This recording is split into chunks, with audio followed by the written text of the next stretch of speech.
Thank you, Doctor. Ladies and gentlemen, thank you very much for allowing me a little bit of time today to talk to you about AI and a lot of things gaming related. Now, one of the things that you may ask yourself right now is, why is a person that is from a gaming company talking to you today, right? And one of the main reasons is that, and we've heard a couple of comments here today already, that the students that we are dealing with is a different breed, right? They're a different generation. They learn differently. They want to learn differently, right? Now, I did see there's one or two students here today as well, and that were part of our game jam that we did last year. And it's a very informative, very learning-orientated experience. But the reality of gaming is that gaming delivers the ability to transfer skills, specifically 4-hour, 5-hour skills, to students that have the capacity or the ability or the want to learn in a specific way in terms of gaming, right? So gaming has the ability to do that. But today we are going to be talking a little bit about AI. Now, how do these two link together? Now, besides the fact that they are both technical ways of doing things, they also sit very closely together from an industry standard, right? So you've heard AI and gamification in various different ways and formats this morning already. And of course, in gaming specifically, AI is becoming more and more prevalent as a way of learning. But what I'm going to be showing you today a little bit later on is something that we created that is practical in a learning sense, right? Because sometimes what happens is when we talk about AI, it's very difficult for us to envisage what that actually means in a learning environment, right? Do you agree with that concept, guys? Show me your hand if you agree with me, then I at least have some feedback. It's difficult to understand, what does AI and learning actually mean? And hopefully today I can show you a practical example, but before we get to that, I think it's important to understand, when we talk about AI, this is a massive, massive concept, right? It's very big. And the reason why I say it's very big is I put together this matrix that gives you an idea of just how big and how far AI stretches today, right? So as we stand today, these are tools, AI tools, that are available to everyone, right? These are not specific, that you have to be in a specific group, or you have to have a specific literacy. These tools can be found and they are available. So I like to make this session a little bit more interactive. My presentation is not long, it's about 20 minutes, and I've allowed a little bit of time for some questions and answers, which I'm sure there will be. But by show of hands, if we look at casual users, right, casual users of AI, text AI, ChatGPT. So raise your hand for me if you've ever used it, or a similar tool than ChatGPT. Okay, so a lot, right? A lot of people use it to ask questions, right? That's what that second block is. I ask questions. I want answers on things.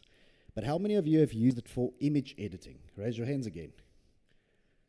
Okay, so less hands, right? Okay. How many of you have used it in a speech format? Okay, so almost a similar amount of hands as editing. Okay, let's go down one level, right? In terms of analysis, how many of you have used AI to analyze anything? Raise your hands.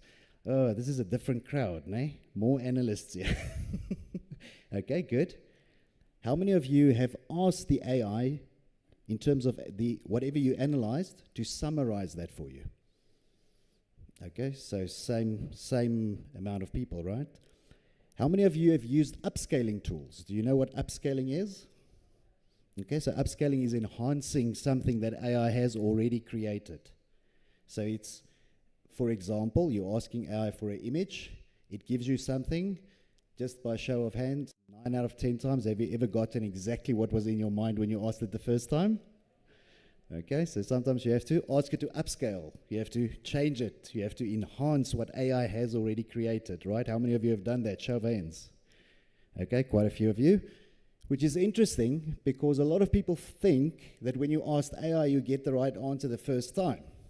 And I see a lot of shaking heads going on, because that's also not true, right? Okay, how many of you have done video on AI? Okay, a little bit less. How many of you have used it for translation? language translations. Okay, so a big need, right? Big need for language translation. Let's go down one level. How many of you have used AI to create some sort of program? Okay, few hands, still good. How many of you have asked AI to recommend changes on making the program more proficient? Okay, a little bit less. How many of you have asked it to create the visual aspects of that program? Give me a user interface, create a UI, a little bit. Okay, CSS, good. All right. Now I put there music plus, because that means how many of you have taken all of the above information and put it into a single thing? Does that sound daunting to you? Okay. And that inherently then spits out something at the end, which is code, right? Which is what the metaverse technology programs rely on. Now, considering all of this information, if I now say to you, I would like you to use AI in education, where do you start? Is there anyone with a comment? If I told you that all these things are available to teachers to help in education, where would you start? There must be someone here that has an idea. Yes, ma'am. Can we get a mic over here?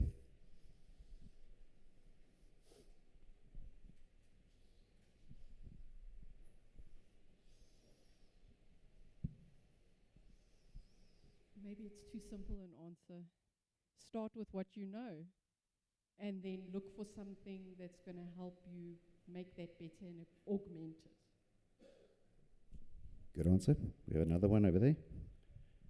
I would agree entirely with it. We have a tendency to do deficit thinking, and we think we don't know things, and we think computers do. It's the other way around. You do know things, computers need to learn from you. Excellent. So, first of all, I do think your answers are 100% correct, right? Because the reality is, for most of us as people, when I show you this slide, some of you for the first time saw that, oh, can you do that with AI? Raise your hand if you agree. There's a lot of intelligent people here, so there's not going to be a lot. But some of these things are foreign to a lot of people. They don't know they can use AI with it. Now, when you talk about using AI in education, and you expect educators to now apply their minds and go, what can I do with this? This in itself is a hard job, because there's just so much, right? There's just so much to do, and there are so many tools that are available. But we went through the same exercise, and we felt exactly like you did. Where do we start? And we started by saying, by doing this, by building a matrix and saying, how are people consuming AI? And what are easy and intelligent ways for people to actually consume AI? And do we then want to build a tool that can facilitate that process? So we went through that. Now, granted that this morning, it took us all but 10 minutes to come up with that answer. It took us slightly longer, but we got to the same answer, right?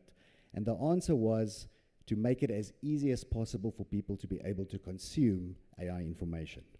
So what I would like to do, and I don't know if it's going to play straight away, or maybe the team will have to help me with that. What I want to do is I want to play you a video, and this is of something that we created. Now, once this video is played, I'm going to open it up for some conversation, because I do think there will be questions about this, right? And the reason why we created it, how we created it, and really the fundamentals and the principles for creating this tool, right? Guys?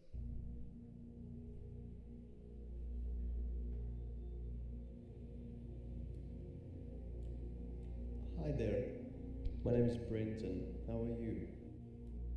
Hi, Brenton. It's great to meet you. Welcome to the GN Conservation Hub. I'm doing well, thank you. How about you? Are you interested in learning more about what we do here? I'm doing good, thank you. I'm actually quite interested to find out about the AI that you're using here. That's fantastic to hear, Brenton. Our AI systems at the GN Conservation Hub are really cutting edge. We utilize AI-driven surveillance technology to monitor and Up to you. protect wildlife. How has AI transformed the way you approach rhino conservation efforts, especially in tracking and monitoring their populations? No worries at all, Brenton. AI has truly revolutionized our approach to rhino conservation. With AI-powered drones and thermal imaging, we're able to track rhino movements more accurately and ensure their safety. The predictive analytics models help us analyze poaching patterns and allocate resources effectively, which is crucial in areas like KZN. Rhino identification through AI assists in monitoring populations and understanding their dynamics better. It's about What intrigues me the most would definitely be that I don't know how you predict or detect poaching activity in rhino habitats. Like, what kind of data does your AI model rely on to make predictions? That's a great question, Brenton. Our AI models rely on a variety of data sources to predict and detect poaching activity. We use historical data on poaching incidents, weather patterns, and human activity in and around the reserves. Have you ever worked with AI or data analysis in any field? I can't say that I have, no. Tell me something. Is that a rhino there behind you? Yes, that's David behind me. He's a very special rhino here at the Conservation Hub, and we're Oh, currently that's- monitoring Is there him anyone else closely. from your team here today? Yes, my colleague Joseph is here today. He's incredibly knowledgeable, especially when it comes to veterinary care and conservation efforts. If you have any questions or need more detailed information, he's the go-to person. Would you like me to introduce you to him? Yes, please take me to him. I'm ready. Great. Let's head over to Joseph. He's always excited to share his expertise and insights on our work here. Follow me. Hi there, Joseph. How are you today? G'day. I'm doing quite well, thank you. Just here with David, making sure he's on the mend. How about yourself? I'm doing quite good, thank you. How is David doing today? Glad to hear you're doing well. David's doing quite all right today. He's been moving around a bit more, which is a good sign. His wounds are healing nicely, and he has even shown some interest in socializing with the other rhinos. It's always a relief to see progress. Well, thank you both for your time today. I really appreciate it. It was lovely meeting you both. It was lovely meeting you too, Brenton. Thank you for your interest in our work and for taking the time to visit. If you have any more questions or just want to check in on David, feel free to reach out anytime. Take care.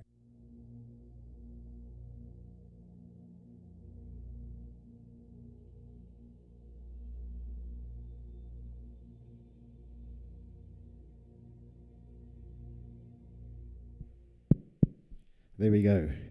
All right, did you like that? Okay, good, nice. If you're clapping, by the way, the developer is right at the back there, and that's also him that was speaking to Zola, right? So Zola is an AI that we created.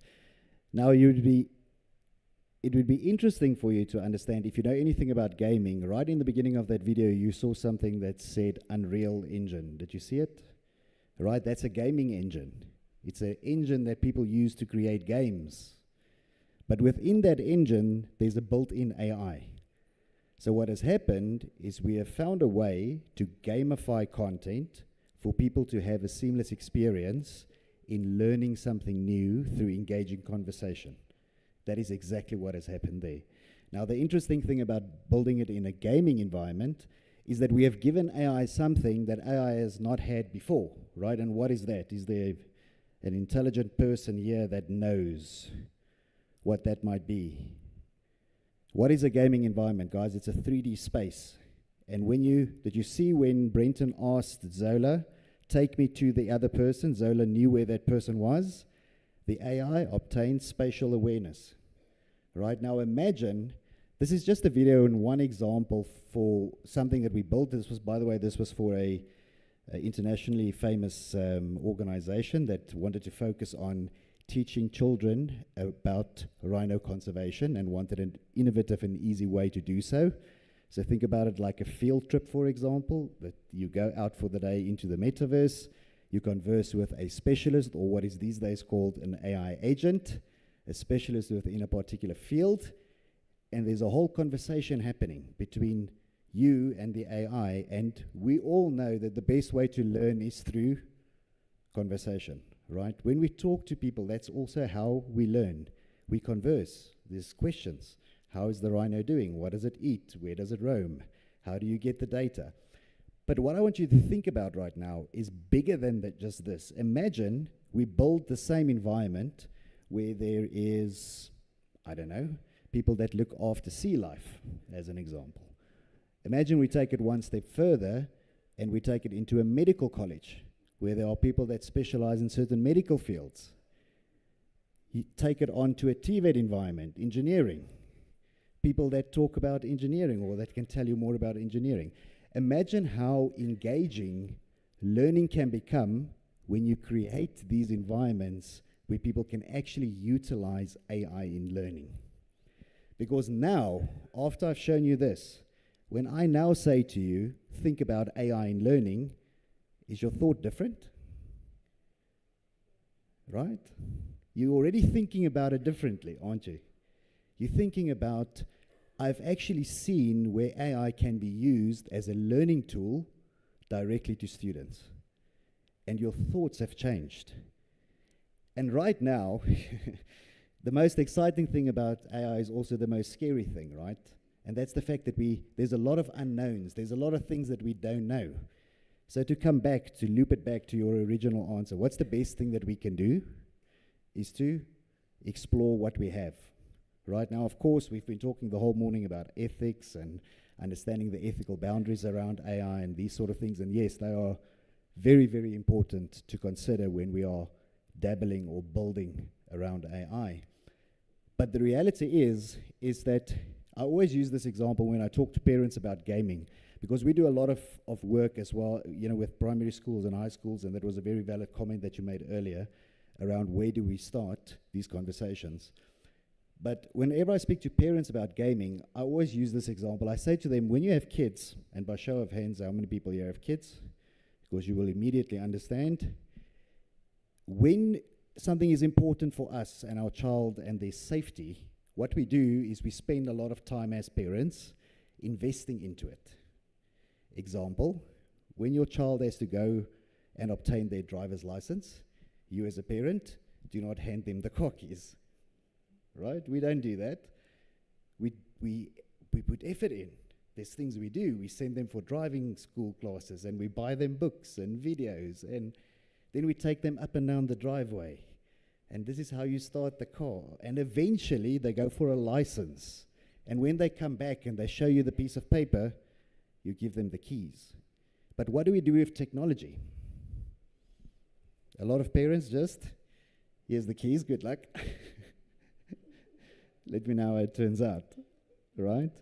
So also, as educators, we have a responsibility to not hand the keys, right? We have a responsibility to educate and to teach children how to use these tools before we hand them the keys, right? That's a very important thing.